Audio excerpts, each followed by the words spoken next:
أعوذ بالله من الشيطان الرجيم بسم الله الرحمن الرحيم. Welcome to Home of Biology. د کلاس 4 ساينس دویم نمبر یونټ ما شروع کړو.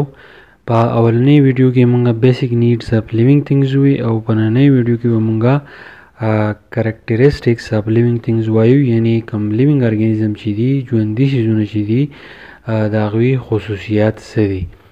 نو د ژوندو شیزونو اولنی خصوصیت چې دی هغه دی ګروت مطلب دا دی چې کوم ژوندي شیزونه چې دي هغه لویږي، د دوی جسم چې دی هغه غټیږي او د دوی دنګوالی چې دی هغه سیوا کیږي.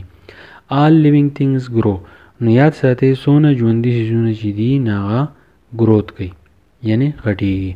a seed grows into a young plant. یو تخم چې دی هغه تاسو په ځمکه کې نهل کوي نو د هغې نه یو نوی بوټی چې دی جوړیږي. many changes occur in the body of an animal or plant during this process. کله چې یو لیوینګ ارګانیزم چې دی یو ژوندی شی چې دی هغه چې کله لویږي، که هغه بوټی دی که هغه ځناور دی، نو ډېرې تبدیلیانې د دوی په دې جسم کې راځي. all these changes are called growth. او دغه ټولو تبدیلیانو ته څه ویلی کېږي؟ growth. non living things do not grow. کم چې ژوندي شیزونه نه دي نو هغه چې دی نه لویږي. a baby girl grows into a young woman. که یو ماشومه جنۍ نو یو څو کاله بعد چې دی د هغې نه ښځه جوړه شي. a baby boy grows to become a young man. او چې یو ماشوم هلکي نو یو څو کاله بعد د هغه نه یو لوی سړی چې دی جوړ شي. نو دا و ګروت یعنی لیوینګ ارګانیزم چې دی هغه لویږي. اوس دویمې خصوصیت چې دی مومنټ یعنی حرکت کول. ټول ژوندي شیزونه چې دي نو هغه حرکت کوي. نو څنګه حرکت کوي؟ human beings and animals move from place to place. انسانان او ځناور چې دي هغه د یو ځای نه بل ځای ته حرکت کوي. this type of movement is called locomotion. دې قسمه حرکت ته ویلی کېږي locomotion. plants only shows the movement of some of their parts. اوس بوټی چې دی د هغه بعضې نه حصې چې دي هغه حرکت کوي، خو ټول بوټی چې دی هغه حرکت نشي کولی. you may have seen leaves of some plants and the petals of some flowers open in the morning and close at night. تاسو به لیدلی چې بعضې نه بوټي داسې چې د هغې پاڼې چې دي او بعضې نه ګلونه داسې دي د هغې کمې پاڼې چې دي هغه د سحرې کولاویږي او د شپې بندیږي. د دې اګزامپل څه دي؟ یو د شفتل او بل د میریګولډ. دا دوه قسمه بوټي دي، د دوی پاڼې چې دی هغه د شپې چې دی هغه بندیږي او بیا د سحرې چې دی کولاویږي. او دغه شان سانګونه چې دي د ونې کوم سانګونه چې دي نه هغه هم ګروت کوي او خپل طرف ته خپل ډایرکشن ته چې دی هغه لویږي. اوس تاسو ته چې ډو یو نو تاسو ته پته ده، تاسو تپوس کوئ ټچ می ناټ. ټچ می ناټ چې دی دا یو بوټی دی چوایمای ورته ویلی کېږي. is a plant دا یو بوټی دی which shows rapid movement of leaves when touched. کله چې د دې بوټي د پاڼې مونږ کله ټچ کو نو دا پاڼې چې دي دا کته شي. you can grow this plant at your home in a pot by sowing its seed. وایي تاسو دا بوټی چې دی هغه هم تاسو په ګملو کې چې دی لویولی شئ، نالولی شئ. یو ګمله راوالئ، خاوره پکې واچوئ او بوټی په د ټچ می ناټ کوم وړوکی کوم د هغې چې کوم سیډز دي هغه تاسو په خاورې کې واچوئ، د هغې نه ټچ می ناټ بوټی چې دی هغه جوړ شي. دا ټچ می ناټ ورته څه کوئ لکه ما مه ټچ کوه.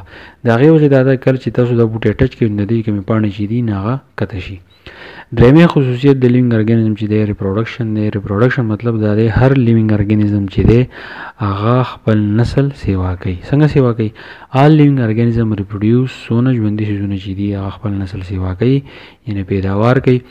they produce young ones of their own type. د دوی چې دي young ماشومان چې دي هغه پیدا کوي د خپل ځان په شان. animals either lay eggs. بعضې ځناور داسې چې هغه هګۍ اچوي which hatch into young ones. د هغې نه چې دی بیا بچي راوړي or give birth to babies او یا چې دی ډایرکټ بچي راوړي. most of the plants produce seeds. او ډېر بوټي داسې دي چې د هغې تخمونه پیدا کېږي. these seeds grow into a young plant called seedling.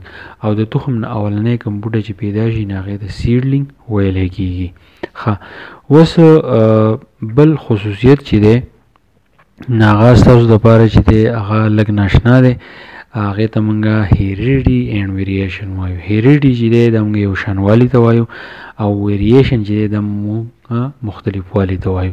heredity مطلب دا دی بعضې ماشومان داسې چې هغه د خپل مور پلار په شان یو شان دي او کله چې بدلي نه هغې ته مونږ variation وایو. نو تفصیل راځم چې a seedling of corn or wheat looks like a grown plant. یو وږی تاسو راوالی یا د غنمو دانې تاسو راوالی نو دا چې تاسو د کوم بوټي نشو کولی نو دا د هغې په شان دي. د kitten looks like a cat او د پیشو کوم بچوړی چې دی هغه د پیشو په شان ښکاري. and a puppy looks like a dog. یو سپی دی هغه سپی چې دی د هغه زوی دی یا لور ده مطلب چې دی مو د سپی وایو یا چې دی پپي اصل کې د سپي بچي ته وایي چې هغه فیمیل یا زموږ سره چې دی میل دی نو دا د سپي په شان دي. a human baby is similar to human beings او انسانانو کوم ماشومان چې هغه د انسانانو په شان دي. these similar characters are transferred by the parents to their young ones. دا خصوصیت کوم ځای نه ځي دا د مور پلار نه دی بچي ته راځي. this property is called heredity. دی خصوصیت ته ویل کېږي heredity. but still there are differences among the young ones of the same parents. خو بعضې بچي داسې که هغه animals دي که هغه زموږ سره انسانان دي نو هغه د مور پلار نه چې دی ډېر زیات بدلي. brothers and sisters born from the same parents have different facial features. اوس د یو مور پلاري نو ماشومان ته پیدا شي پکې څه جنکۍ عیسی هلکان خو د دې جنکو د هلکانو مخ چې دی هغه د یو بل نه بدلي، جسم چې دی هغه د یو بل نه بدلي، باډي سټرکچرز اینډ هیبټ عادتونه چې دی هغه بدلي، جسم بدلي. دیز ډیفرنسز آر کالډ ویریشن. نو دې مختلفوالی ته ویل کېږي ویریشن. نو دا و کریکټریسټکس اف لیوینګ تھنګز. ماشومانو د لیوینګ تھنګز کوم ژوندي څیزونه چې د خصوصیات چې دي هغه مونږ ووایي. که دا ویډیو ستاسو خوښ شوي نور ملګرو سره ضرور شیر کړئ. انشاءالله بلې ویډیو سره بیا میلاو شو او خپل ځان چې ډېر زیات خیال ساتئ او سټډي کوئ. الله په امان.